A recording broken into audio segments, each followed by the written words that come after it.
Oke, Assalamualaikum warahmatullahi wabarakatuh. Salam Om Swastiastu, Namo Buddhaya, salam kebajikan bagi kita semua. Nah, pertama-tama, perkenalkan nama saya Muhammad Iqbal Fadila dari Prodi Teknologi Rekayasa Otomasi, Sekolah Vokasi Universitas Diponegoro, dengan NIP digit terakhir 085. Nah, pada kali ini saya akan menjelaskan C++. Nah, di sini juga ada daftar isinya. Yang pertama ada variabel, yang kedua tipe data, yang ketiga konstanta, yang keempat array, yang kelima input-output pengguna, yang keenam fungsi, yang ketujuh skop variabel atau lokal dan global, yang kedelapan ada contoh aplikasi yang terakhir. Oke, langsung saja kita ke materinya. Oke, untuk variabel, pengertian variabel adalah tempat penyimpanan data dalam memori yang memiliki nama dan dapat diubah nilainya selama program berjalan. Nah, karakteristik variabel yang pertama ada harus memiliki nama yang unik, yang kedua memiliki tipe data yang tertentu, yang ketiga dapat menyimpan nilai yang sesuai dengan tipe datanya, yang keempat nilai dapat diubah selama program berjalan.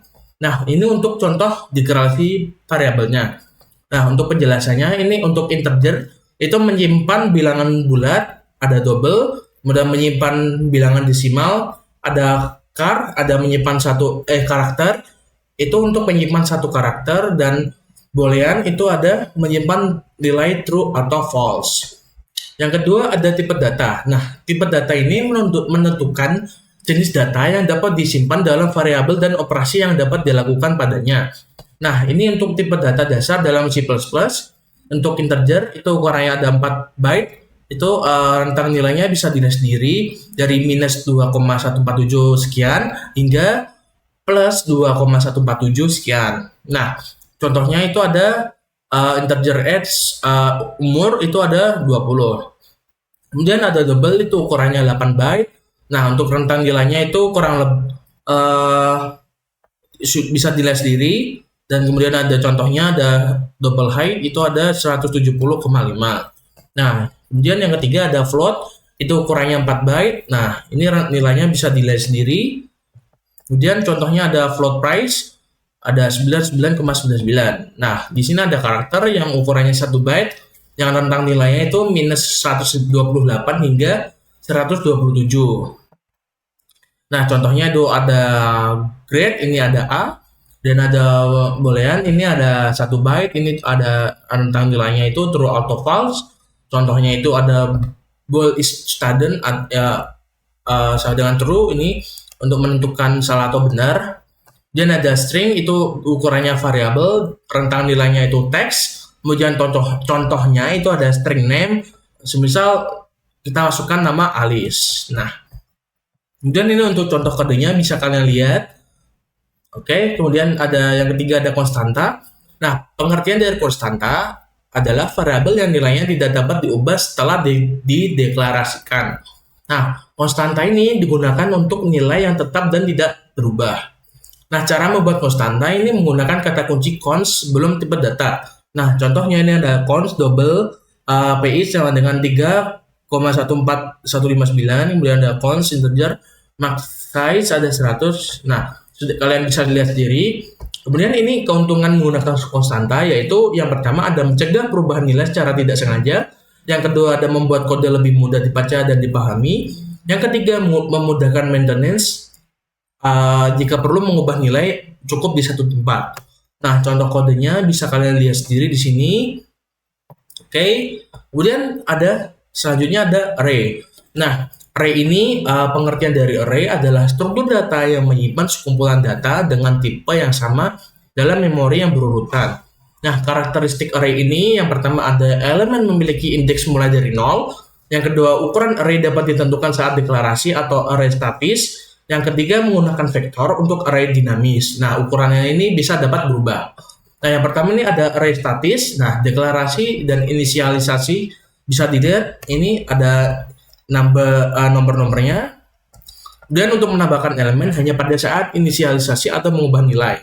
Nah, ini bisa mengubah nilai dari 10 ke 20. Kemudian mengakses elemen, ini untuk value numbers itu 0, kemudian ada itu mengakses elemen pertama. Kemudian menampilkan elemen ketiga. Nah, gitu. Untuk menampilkan array ini bisa dia sendiri codingannya. Oke. Yang kedua ada array dinamis atau vektor. Vektor atau array dinamis, maaf. Kemudian ya deklarasinya mungkin ini bisa dilihat ini include vektor string atau name. Kemudian ada menambahkan elemen. Kemudian itu ada bisa dilihat sendiri names Pushback, Alice, Bob, dan Charlie. Nah, itu menambahkan di akhir. Kemudian ada mengakses elemen, ada string first, itu mengakses elemen pertama, kemudian menampilkan elemen kedua, itu yang bawah, yang count. Kemudian ini untuk menampilkan vektor, yang metode 1 menggunakan index, kemudian metode 2 menggunakan range base log. Oke, atau C++ 11. Ini untuk contoh kode lengkapnya ya teman-teman. Bisa kalian lihat sendiri. Oke, kemudian ada input output pengguna. Nah, input output pengguna ini memungkinkan program berinteraksi dengan pengguna melalui keyboard atau input dan layar untuk output. Nah, untuk outputnya ini atau code ini bisa dilihat sendiri, code hello world. Nah, ini terdapat outputnya teman-teman di terminal biasanya. Nah, ini nih hello world, kemudian ada nilai X, dan yang B itu input atau cin dan getlin. Nah, cin ini untuk input sederhana. Cin ini biasanya digunakan untuk input tipe data dasar, misalnya integer, double, karakter, dan lain-lain. Kemudian berhenti membaca pada spasi atau new line. Nah, itu bisa new line ini ada line 1, line 2, line 3. Nah, itu bisa spasi itu untuk inputnya. Nah, untuk getlin ini untuk programnya sudah bisa dilihat sendiri untuk input cin dan getlin. Kemudian ada getlin untuk input string. Nah, ini getlin ini digunakan untuk input string yang mengandung spasi. Kemudian membaca seluruh baris hingga new line. Nah, ini untuk contoh codingnya string name untuk enter your full name. Kemudian di sini ada untuk catatan penting ini getlin cin atau name. Nah, ini yang terpenting itu membersihkan buffer. Nah, ketika menggunakan cin diikuti getlin perlu membersihkan buffer dengan cin ignore dalam kurung. Nah, bisa kalian lihat sendiri untuk programnya di sini. Nah, kemudian ini untuk contoh kode lengkapnya. Oke, kemudian ada fungsi. Fungsi adalah blok kode yang dapat dipanggil berulang kali untuk melakukan tugas tertentu. Nah, fungsi ini membantu dalam pertama, modularitas kode. Kedua, reusability atau dapat digunakan kembali. Yang ketiga, menggunakan debugging dan maintenance. Nah, yang pertama itu fungsi sederhana, tanpa parameter dan return. Nah, bisa dilihat sendiri untuk codingannya. Kemudian ada fungsi dengan parameter. Nah, parameter ini memungkinkan fungsi menerima data dari pemanggil. Nah, ini bisa dilihat sendiri untuk codingannya. Kemudian untuk fungsi dengan return value, fungsi dapat mengembalikan nilai menggunakan kata kunci return. Nah, ini untuk contoh codingannya sendiri. Kemudian fungsi dengan parameter dan return. Nah, kombinasi parameter dan return value ini untuk fungsi yang lebih kompleks. Nah, untuk codingannya sendiri sudah pasti kompleks dikarenakan fungsi dan parameter ini fungsi dengan parameter dan return ini berguna untuk codingan yang lebih kompleks. Kemudian di sini ada jenis-jenis fungsinya. Jenis-jenis fungsi terdapat ada 4, fungsi sederhana, fungsi dengan parameter, fungsi dengan return, dan yang terakhir ada fungsi lengkap. Nah, fungsi sederhana ini tidak menggunakan parameter, tidak menggunakan return. Nah, contohnya ada void greet. Kemudian ada fungsi dengan parameter, itu sudah dipastikan parameternya juga ada, namun returnnya tidak ada. Itu contohnya ada void greet dalam kurung string name. Nah, kemudian ada fungsi dengan return, sudah pasti parameternya tidak ada dan returnnya ada. Contohnya itu ada integer get age. Nah, untuk fungsi lengkapnya itu ada fungsi lengkapnya itu parameter ada dan return itu juga ada. Contohnya itu ada integer add, integer A, integer B. Oke, ini untuk fungsi lengkap sudah dijelaskan di atas ya teman-teman. Ini untuk fungsi dengan parameter dan return. Nah, fungsi lengkap ini digunakan untuk codingan yang lebih kompleks. Nah, kemudian yang ada scope variable atau lokal dan global. Scope ini menentukan di mana variabel dapat diakses dalam program. Nah, uh, yang pertama ada variabel lokal. Nah, variabel lokal ini dideklarasikan di dalam fungsi atau blok kode, kemudian hanya dapat diakses di dalam fungsi atau blok tersebut. Kemudian ada hancur setelah fungsi setelah selesai dieksekusi. Kemudian ada variabel global. Variabel global ini dideklarasikan di luar semua fungsi, kemudian dapat diakses dari mana saja di dalam program, dan tetap ada selama program berjalan. Nah, untuk contoh kodenya bisa dilihat di sini. Untuk variabel globalnya ini menggunakan integer global value. Kemudian ini ada variabel lokal dalam fungsi show value. Dan local value hanya dapat diakses di sini. Kemudian di sini ada variabel lokal dalam main. Dan ini ada dapat di-size, bukan error, ada racun. Nah, variabel lokal dan global ini terdapat perbedaannya, teman-teman. Nah, di dalam aspek deklarasi, variabel lokal ini di dalam fungsi atau blok, namun di variabel global di luar semua fungsi. Kemudian di aspek akses, untuk variabel lokal ini hanya dalam fungsi atau blok, dan variabel global di mana saja yang di dalam program. Kemudian untuk aspek lifetime itu dalam variabel lokal bisa selama fungsi berjalan, namun variabel global selama program berjalan. Kemudian untuk aspek penamaan, untuk variabel lokal bisa sama dengan variabel lain di fungsi berbeda, namun variabel global harus unik dalam program. Kemudian yang terakhir ada aspek di dalam rekomendasi. Nah, untuk variabel lokal ini digunakan untuk data sementara, namun variabel global hanya untuk data yang benar-benar perlu diakses global. Kemudian ini ada catatan penting. Yang pertama ada hindari penggunaan variabel global berlebihan. Kemudian yang kedua ada variabel lokal lebih aman dan lebih mudah di-debug.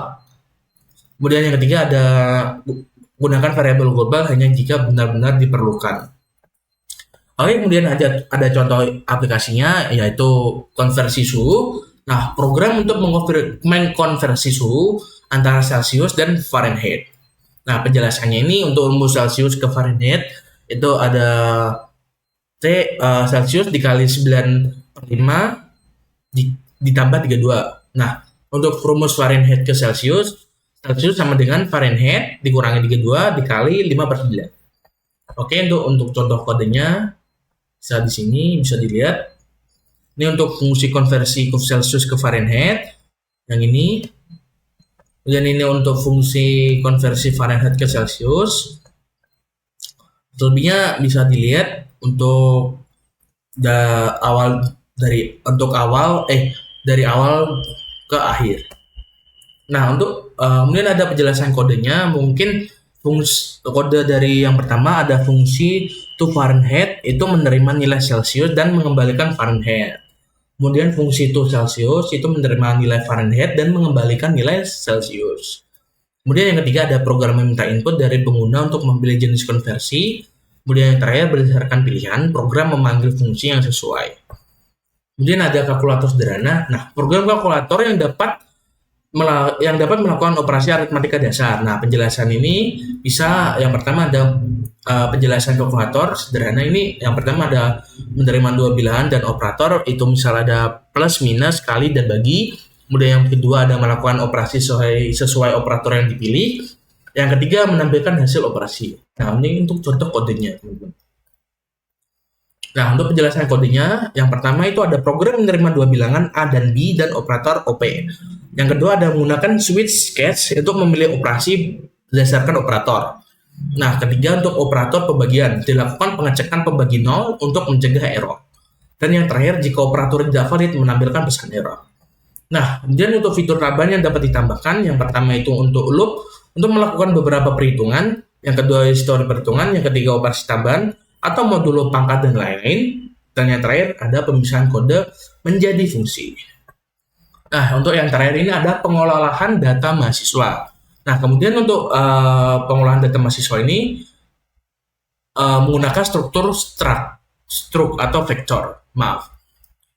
Kemudian penjelasannya, Yang pertama menggunakan struct untuk menyimpan data mahasiswa, semisal nama, umur, dan rata-rata. Kemudian ada yang kedua ada menggunakan vektor untuk menyimpan multiple mahasiswa. Yang ketiga menerima input data dari pengguna. Yang keempat menampilkan data sama mahasiswa. Ini untuk contoh kodenya. Ini untuk struk untuk penyimpan data mahasiswa yang bagian sini. Nah, kemudian ini untuk vektor untuk menyimpan data mahasiswa yang di sini pengolahan data mahasiswa dan berapa mahasiswanya. Kemudian ada input data mahasiswa, misal mahasiswa ke angkatan berapa, namanya siapa, umurnya berapa, dan nilainya berapa. Nilai rata-ratanya. Nah, ini untuk penjelasan kodenya. Untuk stroke student itu mendefinisikan struktur data untuk menyimpan informasi mahasiswa. Yang pertama itu ada name, itu string untuk menyimpan nama. Kemudian kedua ada age, itu integer untuk menyimpan umur. Kemudian GPA untuk double untuk menyimpan IPK. Maaf. Yang kedua ada vector students, menyimpan kumpulan data mahasiswa secara dinamis. Yang ketiga ada input data. Input data ini bisa berupa loop untuk menerima input sebanyak jumlah mahasiswa. Kemudian setiap iterasi membuat objek student baru. Kemudian data diisi melalui input pengguna dan objek ditambahkan ke vektor penggunaan pushback. Dan yang terakhir ada menampilkan data. Itu yang pertama ada menggunakan range based loop untuk iterasi. Kemudian yang kedua untuk menampilkan semua data mahasiswa dalam format tabel. Nah, untuk kesimpulan dari semua materi ini, mungkin yang kesimpulan yang pertama itu ada variabel ya, teman-teman. Tadi ada tempat penyimpanan data yang dapat diubah. Nah, yang kedua itu ada tipe data. Nah, tipe data ini menentukan jenis data yang dapat disimpan, dan kemudian ada konstanta, nilai tetap yang tidak dapat diubah. Kemudian ada array, struktur data untuk menyimpan kumpulan data, dan kelima ada fungsi IO komunikasi program dengan pengguna. Tadi ada IO komunikasi program dengan pengguna. Dan yang keenam ada fungsi itu blok kode yang dapat dipanggil berulang. Yang ketujuh ada scope variable, itu ada jangkauan akses variabel dalam program. Dan yang kedelapan aplikasinya, aplikasi praktis, itu untuk implementasi konsep dalam program nyata. Nah, kita langsung saja untuk mendemonstrasikan programnya, teman-teman. Nih untuk variabel tipe data dan konstanta bisa saya running. Sebentar. Nah, ini sudah sesuai teman-teman. Ini umurnya 20, kemudian 170,5 dan grade-nya itu dapatkan A. Namanya Budi. Jadi ada konstanta. Ini oke, sama saja. Ini area lingkarannya dengan radius 5, betul, sesuai. Itu nilainya 78,5397. Kemudian nilai konstantanya itu 3,14159. Sudah sesuai teman-teman. Ini kita klik dulu dari data penuh. Kemudian ini ada array dan vektor, kita running. Nah, sudah ya. Ini ada array elemen, itu bisa mengubah nilai data dari 10, 20, 30. Dan ada vektor elemen, itu ada Alice, Bob, dan Charlie. Oke, kemudian ada input chain get line. Kita running. Oke. Enter your age. Ya, ini 19. Full name Muhammad Iqbal Abdullah. Nah, langsung saja muncul ya teman-teman. Hello, Muhammad Iqbal Fadilah, you are 19 years old. Benar, sudah saya masukkan datanya dan langsung muncul outputnya kayak gini. Oke, kita clear biar tidak penuh. Dan ini ada fungsi sederhana. Kita running. Nah, ini untuk hasil penjumlahan 12 dan hasil perkaliannya 15. Hasil penjumlahan berarti kan 5. Oh iya benar. Kan 5 tambah 7, 12. Benar.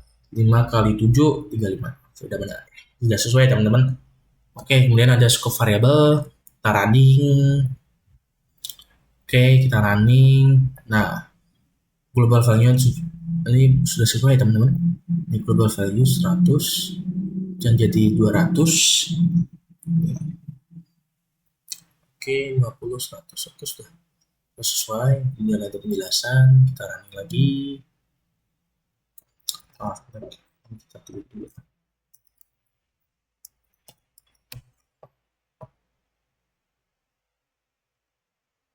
Nah, oh ya, ini untuk namespace ya.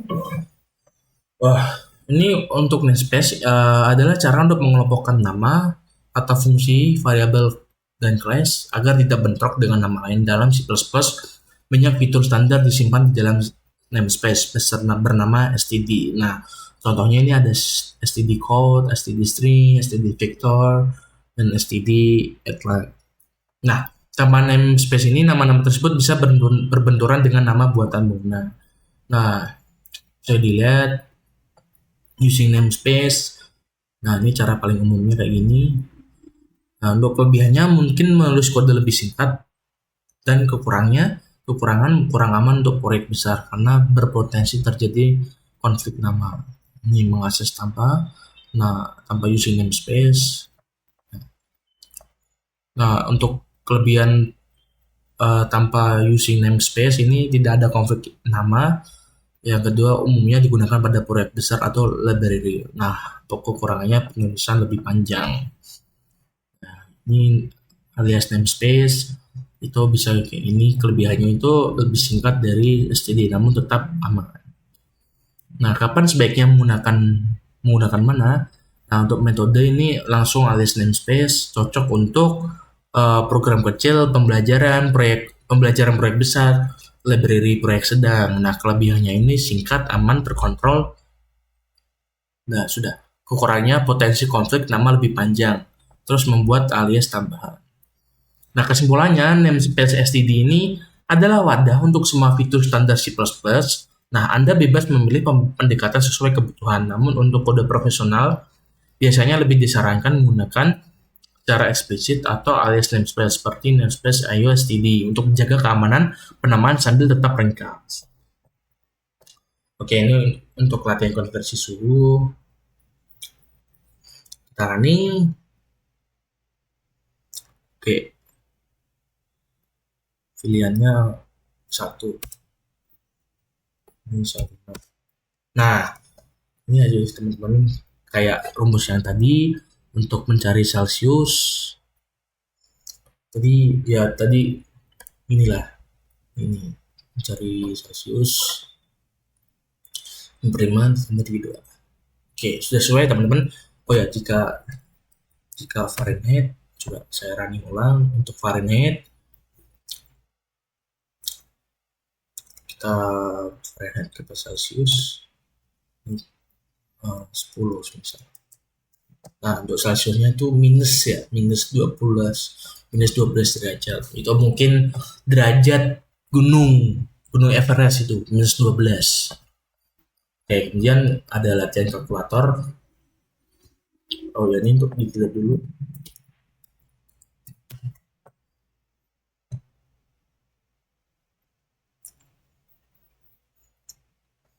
Oke, masukkan angka pertama. Mungkin kita masukkan 5. Operatornya mungkin kita plus,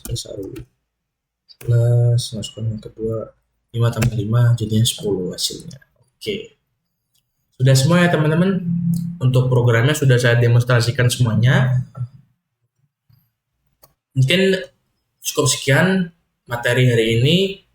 Mungkin materi hari ini cukup banyak ya teman-teman, karena kan kita menjelaskan beberapa materi-materi yang terdapat di dalam C++ ini, di dalam fundamental C++.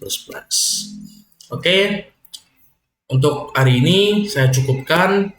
Jika saya ada salah kata, mohon dimaafkan. Akhiri kata, wassalamualaikum warahmatullahi wabarakatuh. Bye-bye.